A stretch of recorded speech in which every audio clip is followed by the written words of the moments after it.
kulli wa ala kulli niyatin sholihah liridha ilah wa li sabati rasulillah wa li karamati awliya ilah wa li ma'unati ulama ilah wa ila murabbi ruhina simbah rumaki Haji Abdullah Sayyidi bin Sanga Bawira wa ila murabbi ruhina simbah rumaki Haji Hudar bin Baisan Api betul wa ila utusan ila murabbi ruhina Abaki Jamal bin Sayyidi wa nafan ila murabbi ruhina rusmuhu karam bin Abas Solihan wa zawjatihim wa auladihim wa dzurriyyatihim wa nahusul akhwas mu'alif hadal kitab P2M bibarakatihim wa bihurmatihim wa bi'ulumihim wa bimusharrafihim sya'ulillahi lana lahumul fatihah.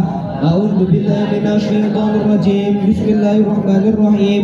Alhamdulillahirabbil alamin arrahmanir rahim maliki yaumiddin. Iyyaka na'budu wa iyyaka nasta'in. Ihdinas siratal mustaqim. Siratal ladzina an'amta 'alaihim ghairil maghdubi 'alaihim waladdallin. Baik, untuk melanjutkan materi yang kemarin sudah disampaikan, sudah dijelaskan oleh pemateri sebelumnya, itu sekarang kita sampai di halaman 93 di pembahasan sholat i'adah. Sebelum masuk ke bab nikah, kita bahas sholat i'adah. Jadi yang namanya sholat i'adah itu adalah sholat yang diulangi. Sholat yang diulangi itu menurut bahasa.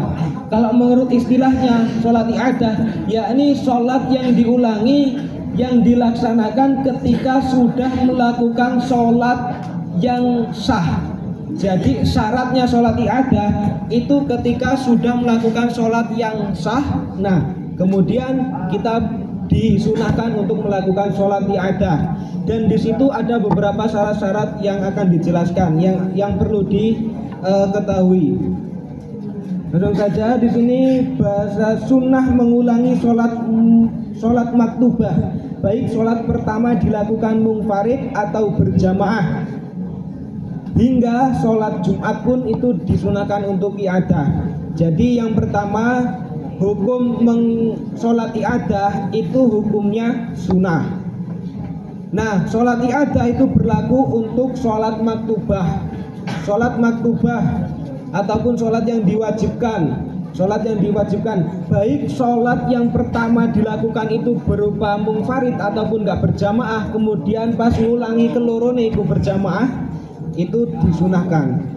Hingga sholat Jumat pun itu hukumnya disunahkan sholat i'adah, seperti ketika dalam satu kampung diperbolehkan mendirikan 2 Jumatan, atau berpergian setelah Jumatan kemudian menemukan Jumatan di daerah lain. Contohnya gini, di sini kita ambil yang ada di sini bahwasanya di masalah sholat Jumat.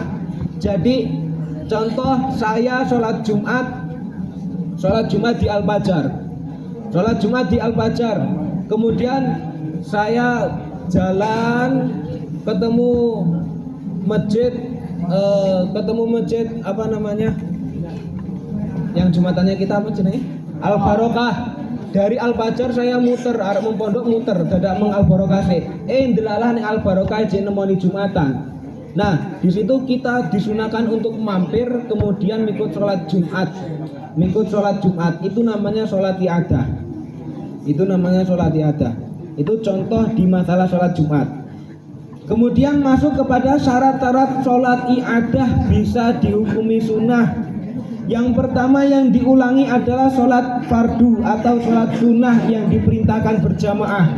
Jadi untuk sholat i'adah itu bisa berlaku hanya untuk sholat hanya untuk sholat yang hukumnya fardu ain, karo sholat sunnah yang di situ disunahkan untuk berjamaah. Contohnya sholat taraweh disunahkan untuk berjamaah. Maka dari itu kita boleh untuk mengulangi sholat i'adah. Taraweh ping pindho. Nek cara 20 berarti 40. Kayak gitu. Itu namanya sholat i'adah. Kalau yang sering berlaku di kalangan kita itu di sholat fardu, itu biasanya kalau yang teman-teman yang lain merhatiin ketika kita pas hari Minggu mau ngaji Al-Quran tafsir, itu biasanya Ustadz Abbas itu belum sholat asar, kemudian ngajakin kita untuk mas, ayo mas sholat asar, Padahal kita sudah sholat asar sama Gus Mumu, tapi Ustadz Abbas itu ngajakin kita sholat asar, ya kita manut karena hukum menolongi Ustadz Abbas untuk berjamaah ataupun i'adah tadi itu hukumnya sunnah bagi kita. Jadi seperti itu. Kemudian syarat sholat i'adah yang nomor 2 bukan sholat jenazah. Jadi sholat i'adah nggak berlaku untuk sholat jenazah. Kenapa? Karena cacatnya di hukum sholat jenazah itu hukumnya fardu kifayah.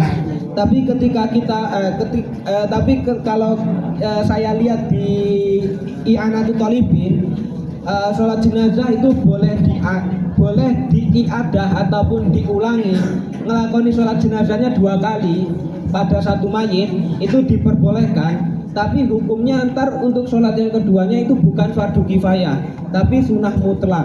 Itu kalau untuk sholat jenazah.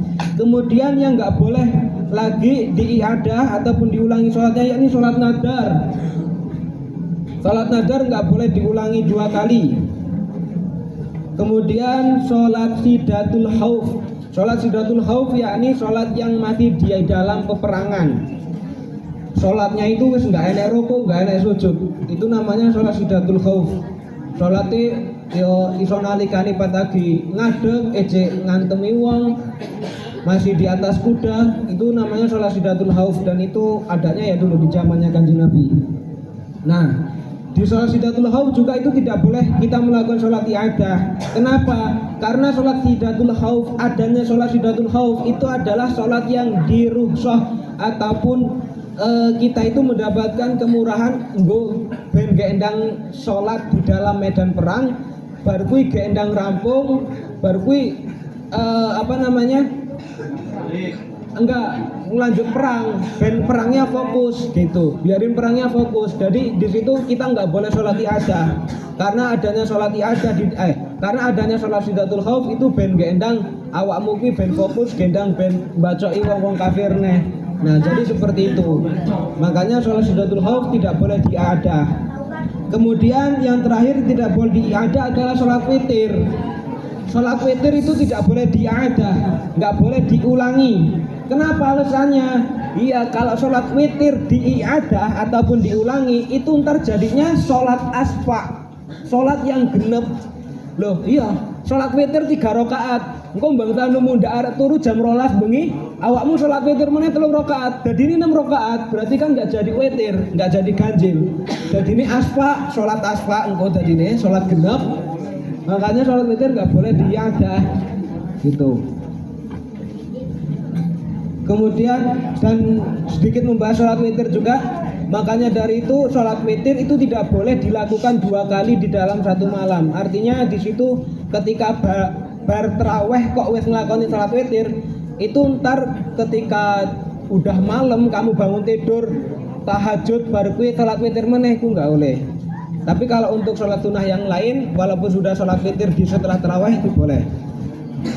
Kemudian syarat selanjutnya yakni yang diulang adalah sholat ada bukan sholat qodok. Sholat ada ataupun sholat yang tidak qodok. Kemudian yang nomor 4 jamaah sholat yang kedua bukan keadaan sholat yang pertama. Ini berlaku untuk sholat khusuf. Jadi yang syarat yang nomor 4 yakni jamaah yang pertama itu bukan jamaah yang kedua itu bukan keadaan jamaah yang pertama. Contohnya saya berjamaah sama Mas Nawawi semisal di sholat khusuf saya jamaah sama Mas Nawawi. Kemudian saya mau i'adah sholat khusuf lagi, mau ngulangi, mau mendobeli sholat khusuf meneh, itu nggak oleh kambek Mas Nawawi meneh, kudu kambek wong sing liya. Dan ini hanya berlaku di sholat khusuf. Kalau untuk di sholat yang lainnya itu hanya disunahkan. Semisal saya sholat duhur sama Mas Nawawi, kemudian saya mau niatan mau sholat i'adah, mau dobeli sholat duhur ben ganjarane akeh, itu disunahkan untuk tidak kambek Mas Nawawi meneh. Itu kalau untuk selain sholat khusuf itu hanya disunahkan. Kemudian yang nomor 5 mengulangi hanya 1 kali kecuali sholat istisqa. Jadi berlakunya sholat i'adah itu hanya oleh gor sekali tok ngulang ini. Jadi gor 2 kali ngelakoni sholatnya. Kecuali sholat istisqa. karena kalau sholat istisqa itu malah disunahkan berkali-kali nganti tekani mudhune udan. Itu kalau untuk sholat istisqa. Kemudian salat yang selanjutnya bukan orang yang faqidut tahurain.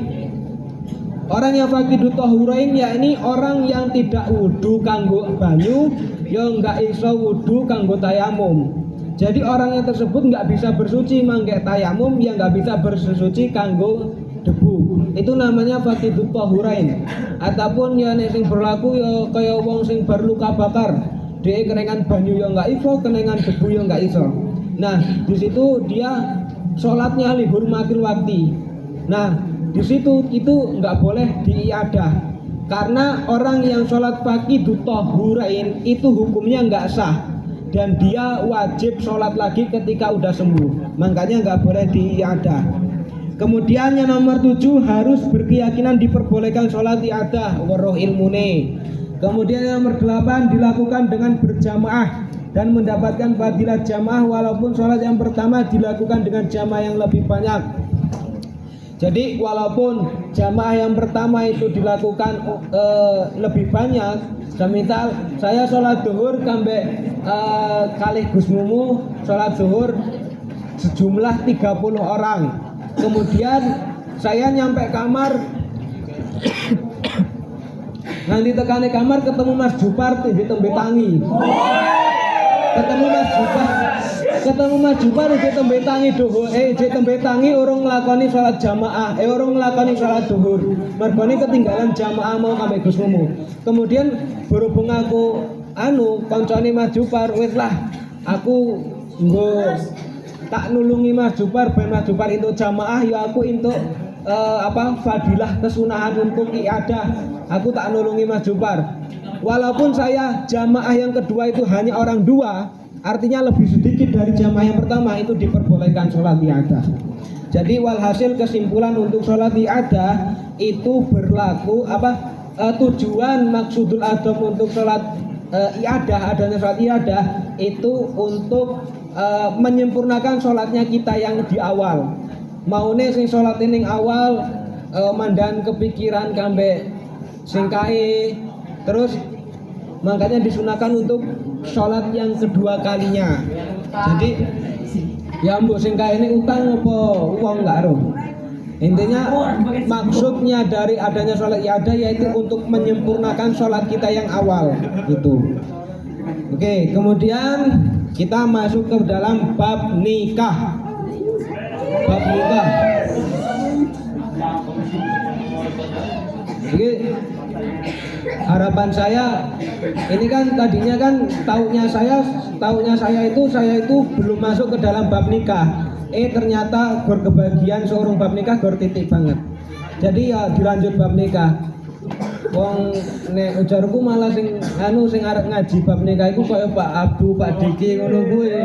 Tapi ya enggak apa-apa.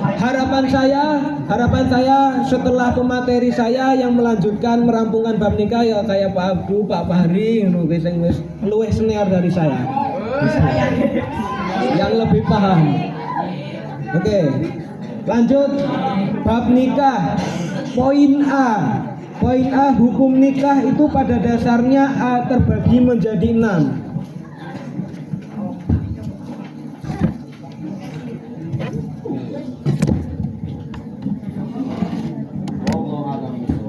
Terbagi menjadi 6. Yang pertama hukum wajib ya.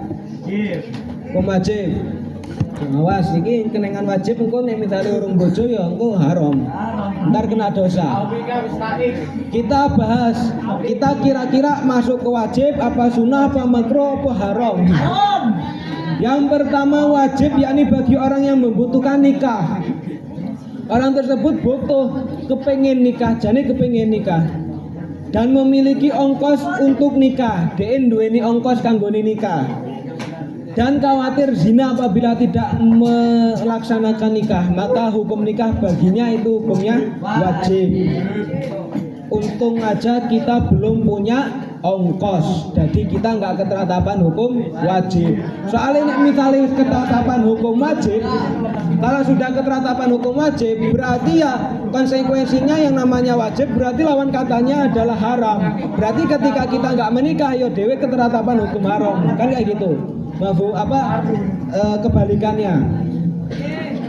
Makanya tapi ini juga banyak loh, kalau kita mau memperhatikan kepada yang ada di lingkungan kita, yang khususnya teman-teman saya ya, itu banyak mereka yang di situ terkena hukum haram karena meninggalkan nikah.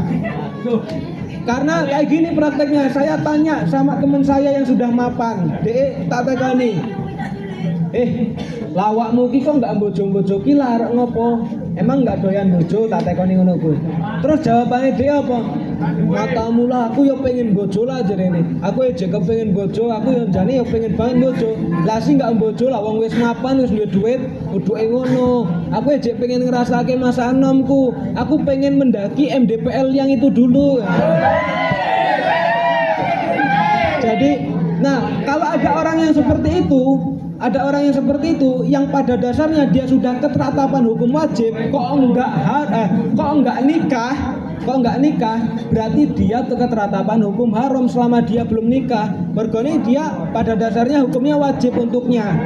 Gitu. Kemudian hukum nikah yang nomor 2 yakni makruh. Makruh yakni bagi orang yang tidak membutuhkan nikah dan tidak memiliki ongkos untuk nikah, atau orang yang mempunyai penyakit yang ada hubungannya dengan nikah seperti impoten. Jadi hukum nikah kepada orang yang di situ tidak membutuhkan nikah. Loh, emang ada orang yang tidak butuh nikah? Ada. Berarti enek sing duwe kanca-kanca introvert? Ibu, ini enek kanca sing introvert iki kadang biasanya ya enggak kepengen bojo. Lah yang dipikir, lawung ketemu kambek wong wae lho. Ketemu kambek wong ki lho dhek izin apa meneh arek turu sekamar dilapen. Kan kayak gitu.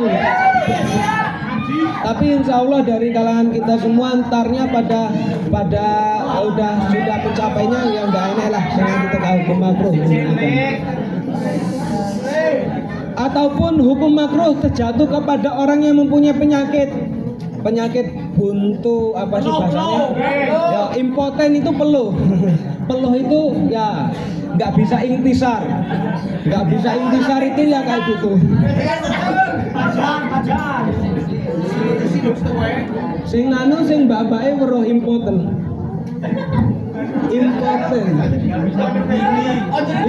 itu nggak bisa berdiri.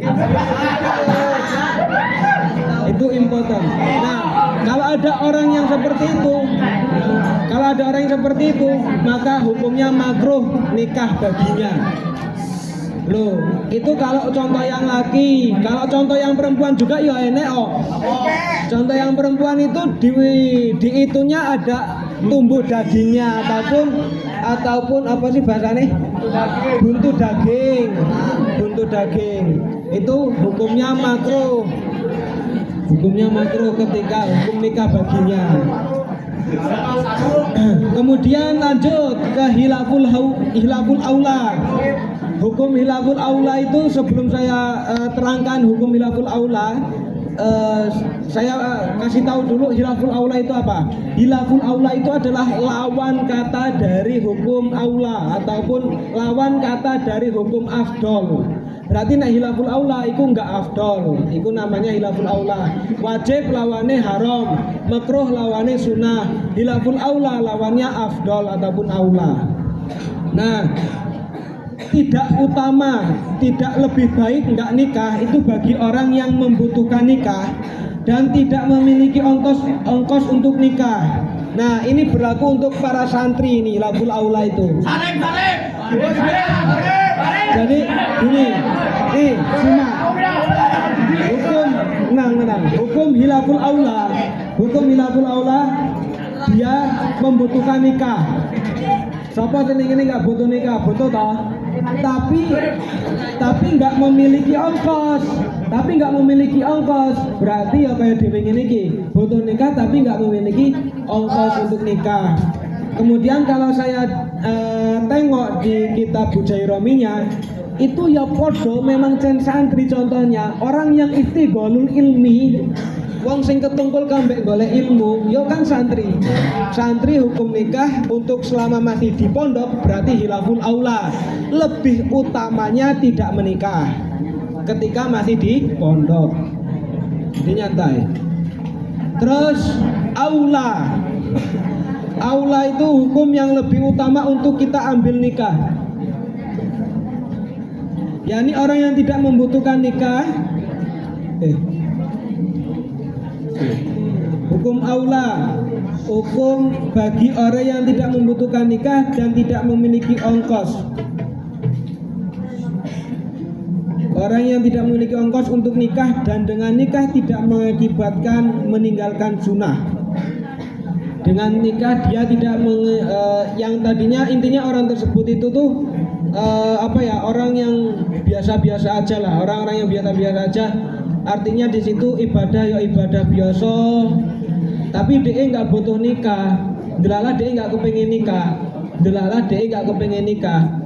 Nah, kemudian makanya hukum menikah untuknya itu hukumnya aula, ataupun lebih utama dia itu untuk menikah. Karena apa? Karena supaya untuk menambah potensi dia mendapatkan pahala. Itu hukum aula, yakni hukum untuk orang-orang yang standar-standar aja. Yang artinya di situ ibadahnya ya biasa wae 5 waktu kopen, badiah qobliyah kopen. Tapi yo enggak patio-patio alim, yo enggak patio-patio goblok. Nah, ketika di situ dan orang tersebut adalah nggak butuh kambek nikah, itu di Bujairomiyah disuruh untuk lebih utamanya menikah agar mendapatkan tambahan potensi pahala, yakni pahalanya nikah. Kemudian hukum sunnah yakni bagi orang yang membutuhkan nikah dan memiliki ongkos untuk nikah. Orang butuh nikah, dia pengen bojo, gek duweni ongkos kanggone bojo, maka orang tersebut terkena hukum sunnah untuk menikah. Kemudian hukum haram dijatuhkan pada orang yang seandainya menikah maka akan membahayakan istri dan keluarganya. Misalnya istri tidak diberi nafkah, kambek suaminya. Kemudian suaminya memiliki pekerjaan haram, maka haram untuk dirinya menikah. Jadi intinya hukum haram itu jatuh kepada orang yang ketika menikah malah menggarai doror, malah membuat bahaya. Itu maka hukum haram baginya. Walhasil dari poin A ini saya teringat dari dawuhnya Gus Mumu bahwasanya itu sulit untuk kalangan kita itu mendapatkan predikat hukum nikah sunnah. Kenapa alasannya? Karena katanya beliau onone bocah saiki opone khususnya bocah-bocah salaf lah yang saya tahu halul ihwalnya, tingkah lakunya, yang mana di situ ketika ada cewek kiu-kiu ataupun yang sejenisnya itu kan ada salaf yang tahu saya seperti itu. Makanya ketika jadi kalau katanya Gus Mumo itu hukum sunnah itu sulit untuk kita capai karena adanya kita menikah itu loh, bukan karena untuk itbak sampai Kanjeng Nabi, tapi karena untuk menghindari zina. Itu untuk orang-orang yang ada di zaman sekarang itu rata-rata nikah itu hukumnya wajib. Nalikane mengko wis duweni ketika antar udah mendapatkan ongkos itu hukumnya wajib, nggak ada yang sunnah katanya beliau. Karena adanya orang yang ada di zaman sekarang itu kebanyakan nikah itu bukan karena ikut kepada sunnahnya Rasul, tapi karena takut khawatir zina. Apa meneh ya kaya dhewe ngene iki kita sing enek cawe wedok kiu-kiu pasti khawatir banget ambek zina. Maka hukum nikah entar ketika kita udah punya ongkos pasti hukum nikah itu hukumnya wajib, bukan jatuh ke sunnah. Kemudian lanjut keenam, hukum di atas tidak hanya untuk orang laki-laki tapi juga berlaku untuk perempuan. Jadi hukum 6 tersebut wajib, makruh, hilaful aula, sunnah, haram itu berlaku untuk laki-laki yo kanggone wedok. Kemudian langsung ke poin B, faedah nikah. Faedahnya nikah yang pertama yakni menjaga diri dari gangguan seton dengan cara menenangkan hati, dengan memejamkan mata dan menjaga farji. Ya, faedahnya nikah yang pertama itu menjaga dari gangguan setan untuk kita semua. Jadi contohnya nih, contohnya nalikane ono mas pondok, enggak. Posisinya kan semisal ada Zaid seorang santri udah mukim wis bojo. Yang tadinya di pondok ketika ngeliat cewek iku cici cuwit muni kiu-kiu, iku nalikane wis bojo ketika ndelok cewek ayu iku arek nyicit cuwit iku kalingan, aku duwe bojo, langsung bali mengkamar, langsung bali mengumah. Itu faedah yang pertama, faedah nikah yang pertama, yakni menjaga gangguan setan untuk diri kita. Sing maune nek cara ning pondok, tak bileni meneh. Sing maune nek cara sing ning pondok ketika ndelok perkara kok sing ning kono nyahwati, iku sing biasane muni kiu-kiu ataupun yang tadinya kalau di pondok iku mundak mlayune malah mengkamar mandi, kalau ketika wis bojo ketemu wong wedok iku mundak baline mengumah mengkamar. Kayak gitu. Kemudian yang nomor 2, faedah nikah yakni mendapatkan keturunan atau anak yang soleh dan soleha. Ya, jadi adanya nikah itu nggak mau ngono kuwi netok, jadi kudu harus membuat keturunan. Kemudian faedah yang nomor 3 yakni membersihkan dan menguatkan hati untuk beribadah dan beristirahat. Menguatkan kita untuk beribadah ketika kita nikah. Maka saya teringat dengan ceritanya Imam Ibrahim bin Adham. Syekh Ibrahim bin Adham itu adalah ulama yang di situ tidak menikah. Kemudian pada suatu ketika beliau disanjung oleh temannya, hebatnya ya awakmu iso nganti nggak rabi, iso kopen ngibadahi kambek Gusti Allah. Nah, kemudian sama Syekh Ibrahim tadi itu dijawab, ya enggak, tetap lebih utamaan kamu yang sudah menikah, ibadah kamu yang dilandasi menikah, yang dijalankan ibadahnya secara berjamaah dengan istrimu itu lebih utama daripada aku yang enggak menikah, yang aku lebih kopen kambe Gusti Allah. Itu katanya Syekh Ibrahim bin Adham. Maka dari itu poin yang nomor 3 di sini faedah nikah yakni menguatkan kita dalam ibadah. Kemudian nomor 4 memperoleh pahala dan nafkah yang diberikan keluarganya. Kemudian lanjut poin pembahasan yang terakhir pada malam hari ini, poin C, rukun nikah. Rukun nikah itu ada 5. Yang pertama adanya calon suami, yang nomor 2 calon istri, yang nomor 3 adanya seorang wali dari pihak istri, nomor 4 2 orang saksi yang adil, yang nomor 5 sigot nikah. Nah, kemudian langsung saya bahas kepada syarat-syaratnya saja.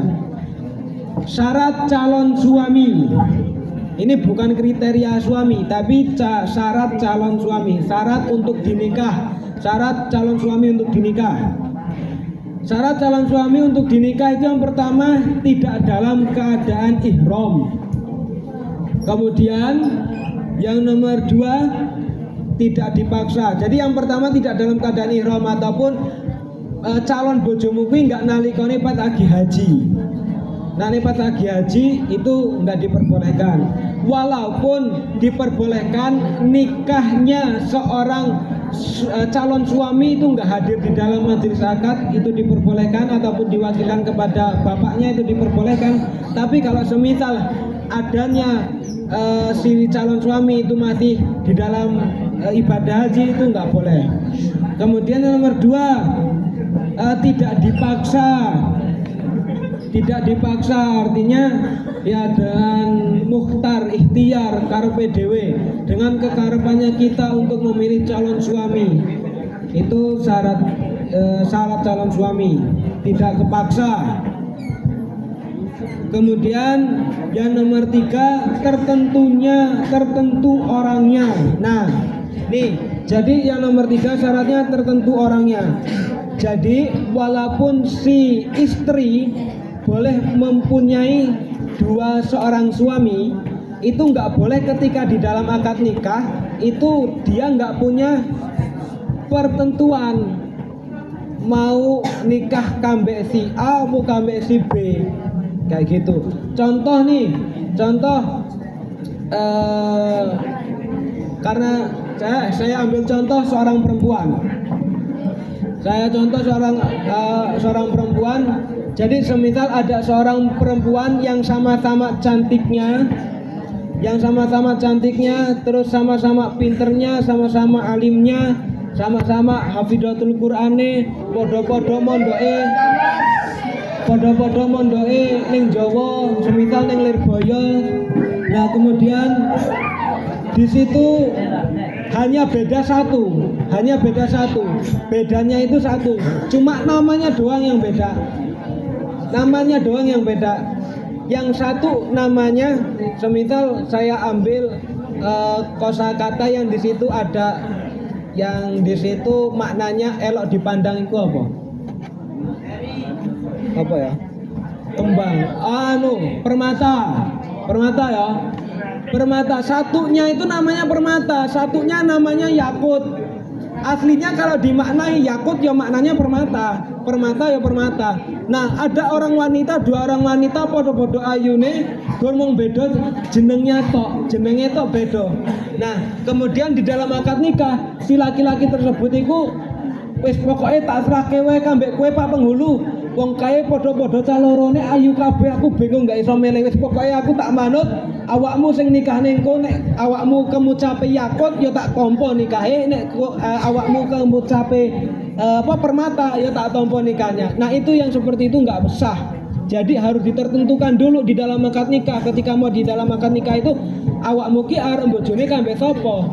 Arep milih si yakute apa arep kambek milih si permatanya. Jadi seperti itu. Kemudian syaratnya nomor 5, mengetahui nama calon istri dan nasabnya. Kalau dilihat di dalam kitab bejurinya di situ wa qaunuhu aliman bi ismil mar'ah wa nasabiha au ainiha. Jadi kita harus tahu namanya. Namanya itu siapa. Jadi enggak mentang-mentang neng pondoke kok semisal di pondoknya wirai banget. Alim banget. Biasanya nek wong-wong neng pondok diceluki yang wirai itu biasanya dipanggilnya mbah. Mergone enggak tahu nglakoni haram ngono kuwi carane. Nah, jadi sembah-mbahe ning pondok, iku ketika bojo iku kudu weruh jeneng bojone. Enggak kok kemucap kambek bapake, Pak pokoke aku bali pondok kudu bali. Engko nek misale aku wis mukim teko pondok, aku wis disediake bojo. Wis embuh pokoke kepiye rupane, sapa jenenge, anake sapa, pokoke aku kudu wis duwe bojo. Jadi enggak boleh seperti itu. Jadi harus tahu dulu namanya siapa.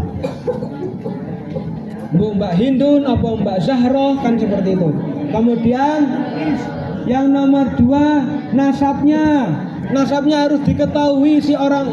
Jadi perempuannya itu harus tahu dulu kita mau akad nikah harus tahu dulu nasabnya si perempuan ataupun nasabnya si laki-laki tersebut.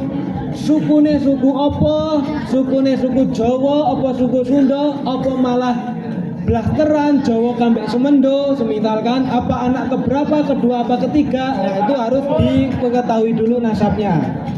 Kemudian yang nomor 5, yang terakhir au ainiha itu adalah kahanane bocah kuwi. Kahanane bocah kuwi iki awakmu kudu weruh statusnya anak tersebut itu apakah wis tau bojo apa urung. Kahanane bocah kuwi tau mondok apa ora, mondoke ning ndi. bocah sing jurusane ning kitab apa ning Quran iku kudu weruh. Itu syarat mencari calon suami dan calon istri. Kemudian poin yang B, calon istri. Syarat calon istri itu sama seperti yang sudah saya jelaskan di calon suami. Cuma beda satu bedanya di masalah istri itu yang kamu akan pilih menjadi istri itu harus dipastikan bahwasanya istrimu itu orang duweni bojo. Orang duweni bojo ataupun enggak di dalam masalah iddah kayak gitu. Kemudian syarat wali harus Islam, balik, berakal, merdeka, laki-laki, adil ataupun fasik ataupun tidak fasik pada waktu akad tok.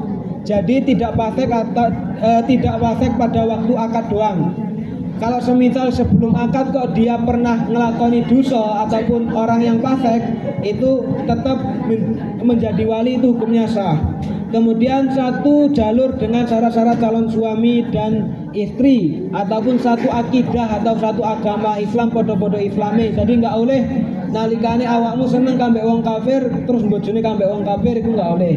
Kemudian yang terakhir syarat-syarat seorang kedua saksi Islam, balik, berakal, merdeka, laki-laki, dapat mendengar, dapat berbicara, dapat melihat, memahami bahasa orang yang akad, tidak merangkap menjadi wali, terus tidak terjegah dalam penatarukan harta, atau terus yang terakhir adil. Dan yang perlu didalami yakni masalah si wali di sini itu nggak boleh sekaligus menjadi saksi. Jadi kalau semisal ada praktek di desanya sampean, ada bapak dari seorang perempuan mewakilkan kepada seorang Pak Yai ben barokah, anakku ben barokah, bojone tak pasrahke mbek kowe Pak Yai, bojoke anakku. Tapi bapaknya si perempuan itu hadir menjadi wali, menjadi saksi, itu akad nikahnya yang enggak sah. Jadi ketika ada perwakilan seperti itu, yang tadinya bapaknya si perempuan itu menjadi saksi, yang seharusnya menjadi wali, itu enggak boleh. Nah, kemudian syarat-syarat sigot itu harus keluar dari bahasa akad nikah, harus tercetak dari bahasa nikah ataupun tazwij, ataupun yang cara Indonesianya saya nikahkan, kayak gitu. Kemudian antara ijab dan qabul harus mutasil, tidak boleh disela-selani. Terus tidak dengan kata-kata kinayah ataupun kata-kata sindiran. Jadi harus jelas bahwasanya awakmu saya terima nikahnya. Jadi nggak boleh kalau semisal dengan bahasa saya halalkan kamu, itu nggak boleh. Mungkin itu saja untuk materi yang saya bawakan pada malam hari ini. Untuk selanjutnya akan dilanjutkan oleh pemateri selanjutnya. Baik, dari saya sebelum saya tutup, saya meminta maaf apabila ada kebanyakan salah dalam tutur kata. Saya minta maaf. Wassalamualaikum warahmatullahi wabarakatuh. Waalaikumsalam warahmatullahi wabarakatuh.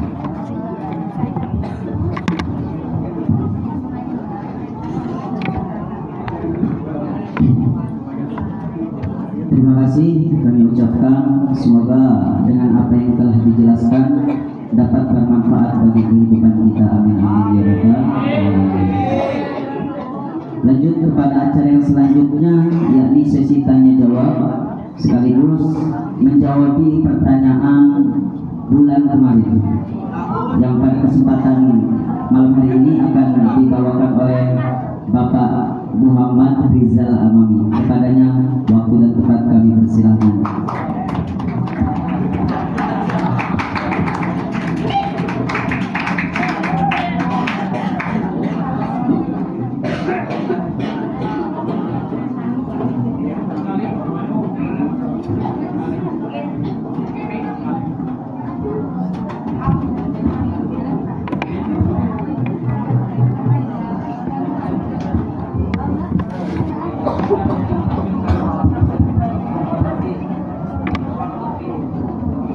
Assalamualaikum warahmatullahi wabarakatuh.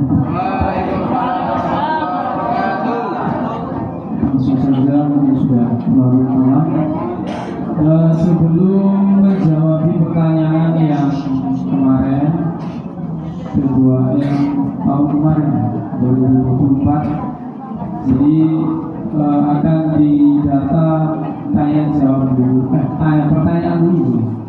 Pertanyaan untuk permasalahan yang telah dibahas, yakni tentang pertikah dan iadah sholat. Jadi untuk kang santri atau mbak pondoknya yang sudah menyiapkan pertanyaan, kami batasi dari mas pondoknya 3 pertanyaan, dari mbak pondoknya 3.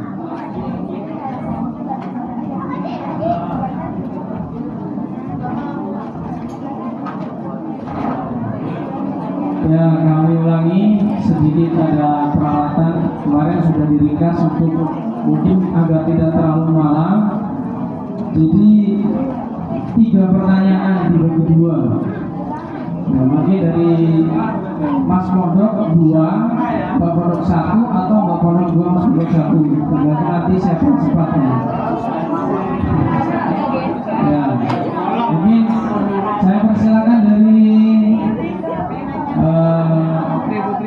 putrinya dulu ya, Putri.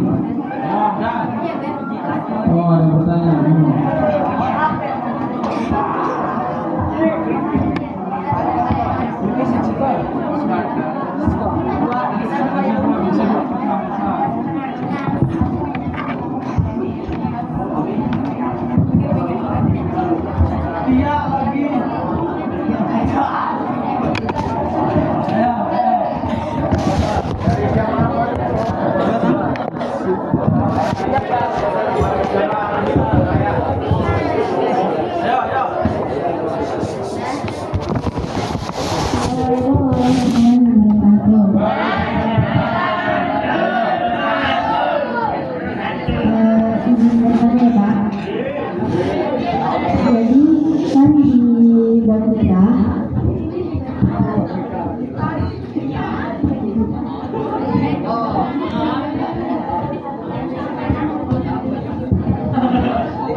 Di dalam bernikah kan syarat calon suami dan syarat calon istri kan mengetahui jelas akan sifat laki-lakiannya ataupun jelas sifat perempuannya. Terus kalau semisalnya ada 2 orang sepasang dia mau menikah, nah terus ini khunsa Pak.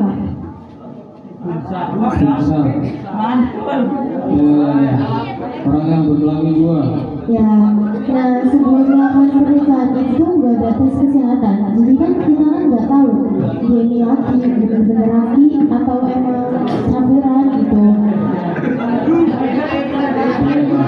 Terus Nah terus dari mereka itu juga belum sama-sama jujur gitu kayak bahwasanya dia itu punya kayak gitu.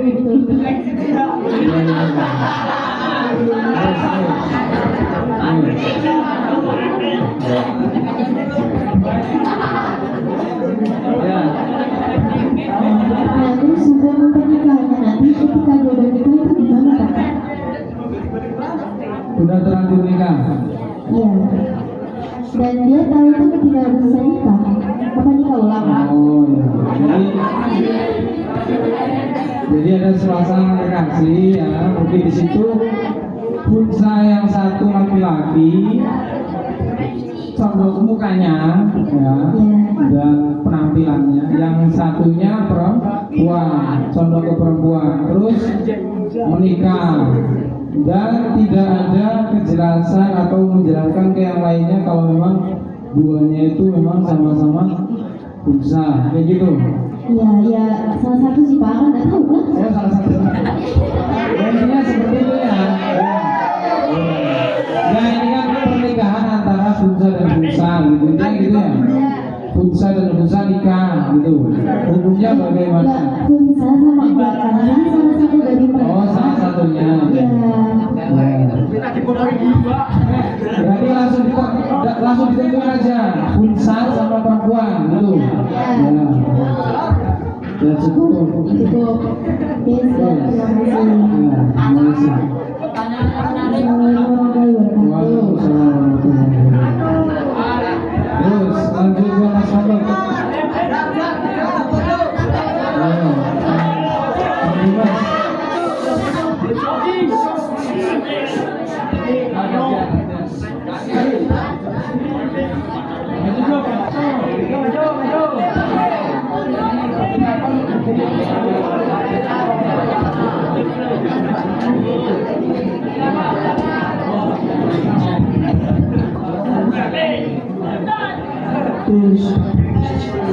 Assalamualaikum warahmatullahi wabarakatuh.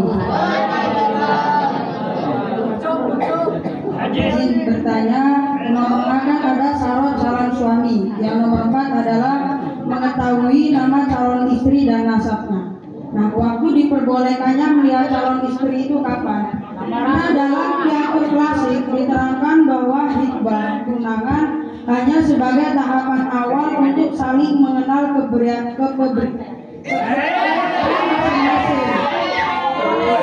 sehingga kedekatan hubungan dalam konsep ini diperketat hanya sebatas melihat wajah dan telapak tangan saja. Karena dengan cara demikian rahasia visi dan karakter calon tunangan sudah dapat diketahui. Pertanyaan yang nomor 1 adalah kapan diperbolehkannya melihat calon yang akan dipinang. Yang kedua, apakah juga boleh bagi perempuan melihat pada laki-laki yang akan meminangnya? Wassalamualaikum warahmatullahi wabarakatuh.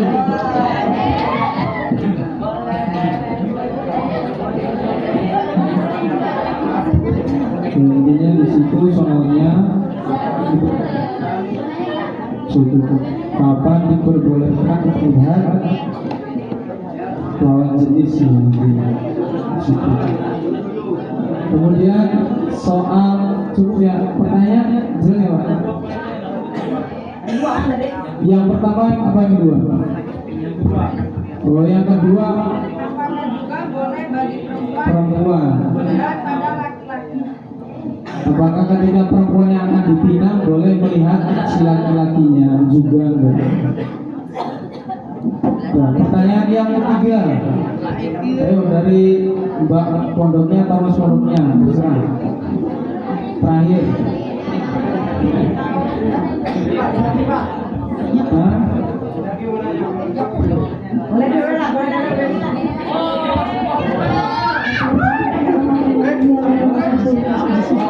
Aku bisa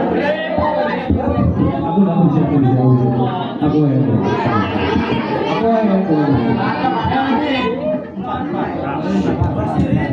ya apa?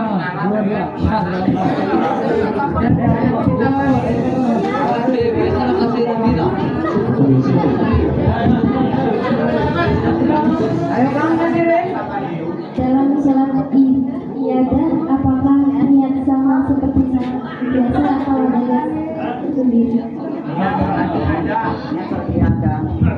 Ya, niat sholatnya ada, apakah ada niat khususnya atau sama seperti sholat umumnya biasanya?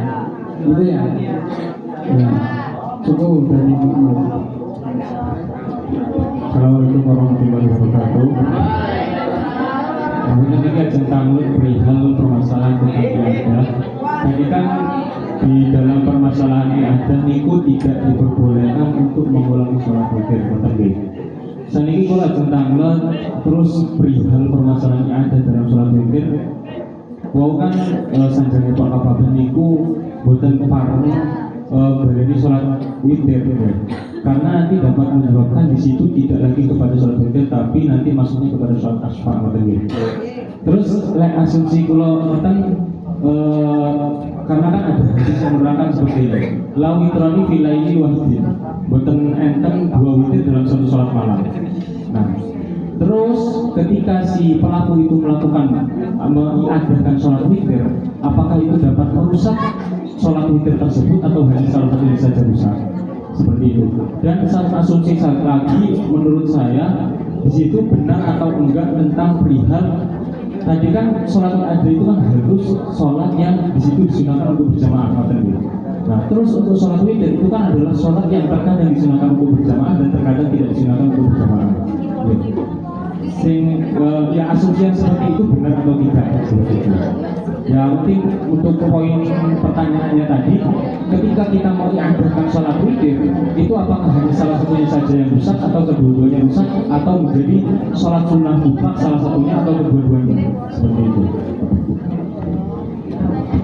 Intinya pertanyaannya sholat witir diada, apakah di situ ada salah satu sholat witir yang rusak atau yang satunya jadi sholat mutlak atau yang lain?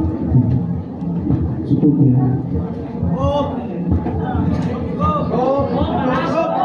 Ya. Jadi karena sudah malam, sebenarnya sudah ada jawabannya, sudah. Cuman mau dijawab sekarang apa? Besok aja.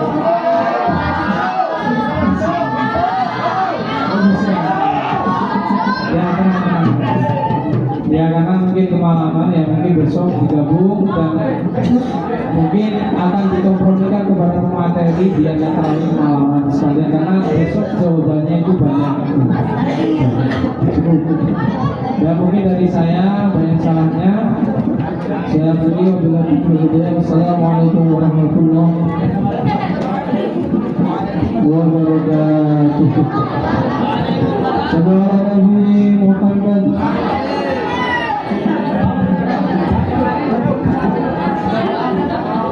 Doa dulu mas, bareng-bareng. Bismillahirrahmanirrahim.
Oke, acara demi acara telah kita lalui bersama. Tidak ada yang suatu hal yang apapun.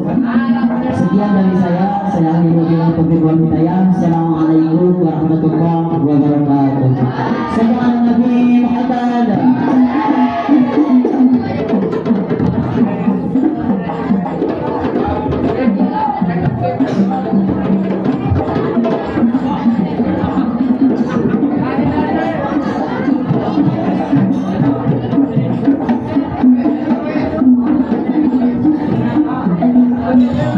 Thank you.